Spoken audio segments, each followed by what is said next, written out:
बिस्मिल्लाहिर्रहमानिर्रहीम। सूरह बकरा रुकू नंबर 26। ए पैगंबर तोखां ताज़ीम वारनि महीननि में विढ़ण बाबति पुछनि था, चओ त मुंझंसि वेढ़ करणु वॾो गुनाह आहे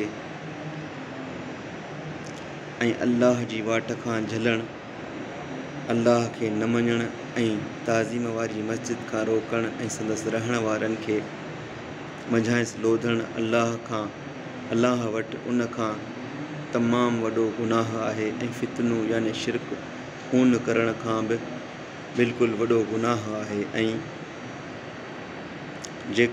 ऐं काफ़िर जेकॾहिं पुॼी सघंदा त अव्हां सां एसी ताईं पिया विढ़ंदा जेसी ताईं अव्हांखे अव्हांजे दीन इस्लाम खां फेराइनि, ऐं अव्हां मां जेकी पंहिंजे दीन खां फिरंदा पोइ उहे काफ़िर थी मरंदा, तिन जी कई कमाई दुनिया ऐं आख़िरत में कट थी वई ऐं उहे दोज़खी आहिनि। उहे मंझंदि सदाईं रहण वारा आहिनि जिन ईमान आंदो ऐं जिन अल्लाह जे वाट में वतन छॾियो ऐं जिहाद कयो, से अल्लाह जे बाझ जा उम्मीदवार आहिनि ऐं अल्लाह बख़्शणहार महिरबान आहे।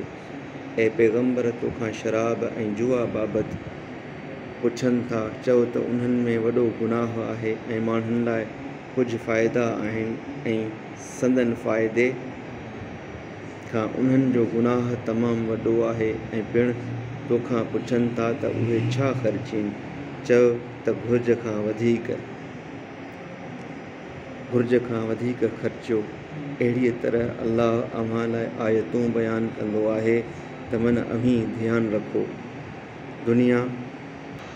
दुनिया ऐं आख़िरत जे कमनि में। ऐं ए पैगंबर तोखां यतीमनि बाबति पुछनि था, चओ त उन्हनि लाइ सुधार भली आहे जेकॾहिं खेनि खाधे पीते में पाण सां गॾियो त अव्हां जा भाइर आहिनि ऐं अल्लाह बिगाड़ींदड़ खे सुधारींदड़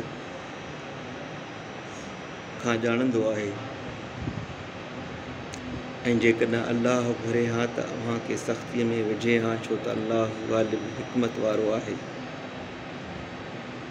ऐं मुस्लमानो, एसिताईं मुशरिकाणियुनि खे न परिणियो जेसिताईं ईमान आणनि, ऐं बेशक मोमिनियाणी बानी मुशरिकाणी खां भली आहे जेतोणीकि अव्हांखे मुशरिकियाणी ज़्यादा वणे, ऐं अव्हीं एसी मुशरिकनि खे न परिणायो जेसीं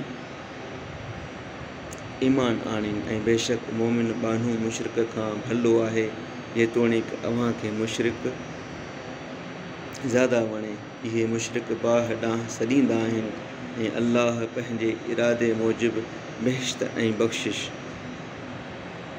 ॾांहुं सॾींदो आहे ऐं पंहिंजूं आयतूं माण्हुनि लाइ बयानु कंदो आहे त मन उहे नसीहत वठनि।